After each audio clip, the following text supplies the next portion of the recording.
And now, it's time for another Dice Tower review with Tom Vasel. Alright, well, let's get right into this. Today we're going to be talking about Chicken Caesar, which is not about a salad or anything like that. It's actually a game which has its roots in Kremlin and Quo Vadis and games where there's an elections and such. And in this game, you are in a chicken coop, which has incidentally seemed to style its government off after the Romans to some degree. So what you're trying to do is you're trying to get your chickens into positions of power to score the most points at the end of the game. There's a lot of backstabbing and a lot of negotiation. I'm going to show you the game. As of course, in all these previews, remember that these components that you're seeing are not final components, but just so that you can kind of get an idea of what the game's going to look like. So here's the board, and each player, depending on how many players there is, will get a certain amount of chickens that will either be your picked starting positions, or they're over here in the crowd waiting to get any starting positions. There's plenty more chickens back here if you play with fewer players. So there's always going to be a pile of chickens fighting for these positions. Each player is going to get cards corresponding to their chickens. I got guys first, guys second, guys the third, guys the fourth, guys the fifth, guys the sixth. And you have put pieces on the board that correspond to each of the cards, so you remember which one is which. And so once all these pieces are set up, basically the game is going to begin. At the beginning of each round, if any of these spots are open on the board, and that's going to happen a lot, then there's certain ways to move up. Like, for example, this spot's open, this guy's going to move up. If this spot's open, one of these guys is going to move up. Sometimes, like if this spot here would be open, any of these three guys can move up. If the Caesar position's open, any of these gentlemen can move up. When there's more than one rooster or chicken that can move up, then we go to a voting phase. And voting is done down here very simply by players in turn order picking a chicken to nominate, and if the same chicken's nominated twice, then that chicken wins. However, to nominate your own, you have to pay money. We're using poker chips here to delineate money, or frumentium, or corn, whatever it is. And that's a pretty valuable thing because it's worth points at the end of the game. So when you nominate your own, you got to pay, but you can nominate someone else's, which will force negotiation. After all the empty spots have been filled, then each of these positions is going to do something in order. You start with the aediles here, the tax collectors, and they're going to work on the taxes. And for that, they're going to look down here at this chart. Now, let's say the taxes here are at 2. Then you notice there's 3 tax positions here, A, B, and C. The guy in A goes first. He says, I think this should be the new tax rate, 3. Now, the chicken in B can say, I agree with you, in which case that is the new tax rate. Or they can say, no, I think we should set it at 1 this turn. If that happens, then the chicken in C position can either agree with one of the two of them, and whichever one he agrees with, that's the new tax rate. The new tax rate does a couple things. One, it gives money to Caesar, yay, and to the tax collectors. So they all get money, but it also determines the guards. See, we look at the positions here, and they're all protected by guards because these foxes are annoying. They keep coming in and attacking chickens. However, the amount of taxes will determine whether guards are going to be slackers, these traitors, or vigilant. And so, for example, with 3, we're going to have 5 vigilant guards, 1, 2, 3, 4, 5, and we will have 5 traitors, 1, 2, 3, 4, 5. These cards are then put together, not necessarily shuffled, but this deck is then given to these gentlemen here, the praetors. The guy in A gets this stack first.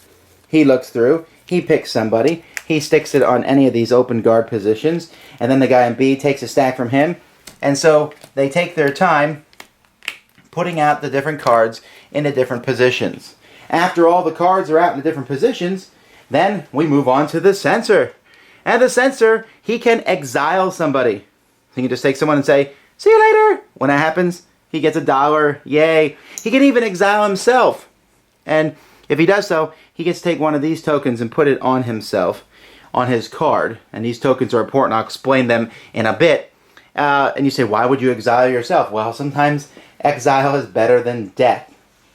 After that, these console guys have a special ability, which I'll explain later. The Caesar has no special ability, but hey, he gets money. And, well, it's great because he will also get tokens that are very valuable. When that's finished, everyone's going to turn over these cards to see who lives and who dies.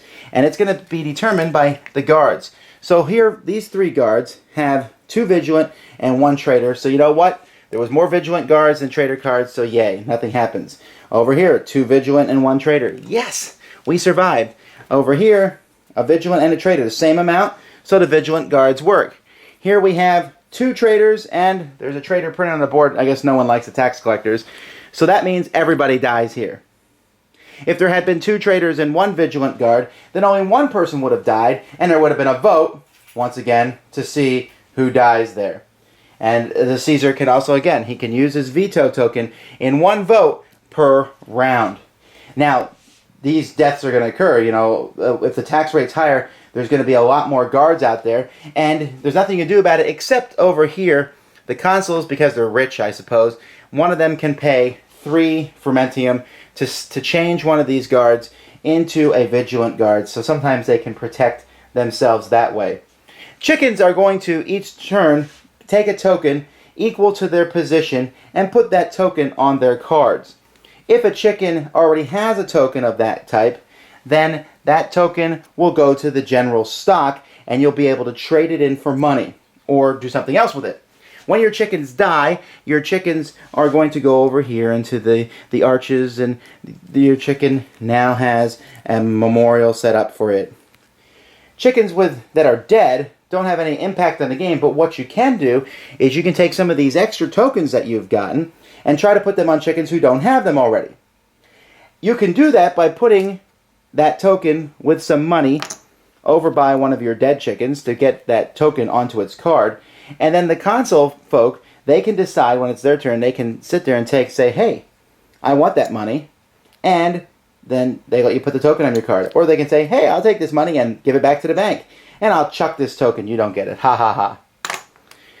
That's basically the extent of it. If any chickens die at all during a turn, then Caesar's going to quit because he did a terrible job and he'll retire. If not, he moves over to this position over here, and after position 2, he's done. This is just to show you that Caesar's only Caesar for 2 rounds. And also if Caesar quits, then the censor also quits, even though the censor seems to exile himself to this familiar looking island quite a bit. Chickens that are dead are gone, but any chicken that's exiled will come here at the beginning of the turn and has a chance to go back through the ranks again. You can do all kinds of negotiation during the course of the game, offering people money, talking and saying, hey, you should kill him, hey, let's vote this way, etc. At the end of the game, when either someone's chickens are all dead or the tokens run out on one of these positions, then everyone's going to count up their money, but they're also going to look at the tokens they have that are on chickens, whether they're dead or alive. And they're going to look at this chart here to see how many tokens they have of each type. So you can see if you have 5 of the Praetor tokens, you get 15 points. But if you have 5 of the Caesar tokens, you get 45 points. So the higher positions are worth more. And you're simply going to add all your tokens together, and whoever has the most points, plus any money that you have left over, is the winner of the game. There's a lot really to like about this game. If you are somebody who likes negotiation and likes just total kind of it's not chaos, it's controlled what's going on here. Hey, I'm going to vote for you here. There's games without interaction, and then there's games with a lot of interaction. This is certainly one that's high on the interaction scale. The game, I think, plays best with 5 or 6. The more players, the merrier, but it works well with 3 and 4. It does play a bit differently. How the players set the taxes really sets the course of the game. If players are consistently setting taxes high, then you're going to just see chickens die in this bloodbath, and there's going to be a lot more turnover. But if you're very conservative, then there's more positioning because there's only a few positions that will open up as time goes by. It's really interesting on how the jobs work together. You can think any job is important, but they all are important. The tax collectors, well, they get money, and money is really critical over the course of the game. It's points, and you can negotiate with it and pay to advance your own chickens. Then the other guys who set the guards, they know where deaths are going to occur. The censor can just get rid of anybody. The councils, you know, they can decide who gets those extra tokens or not, which at the beginning of the game doesn't seem important. But as the game progresses, those tokens are worth a lot of points. This game is a very clean design. Everything flows very smoothly. Once you understand how voting works, which is the only thing that would be even a little bit confusing, everything else is very smooth and straightforward. and the rules explain the voting anyway, so it doesn't matter.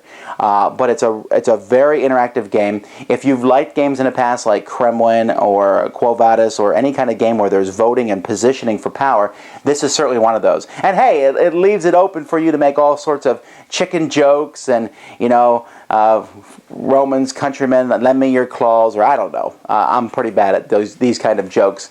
But I wouldn't be surprised if you hear some chicken noises during the course of this game. I enjoyed it quite a bit. I think that if you like any kind of interaction in your face, voting and such, then this is one that you're going to want to check out, Chicken Caesar.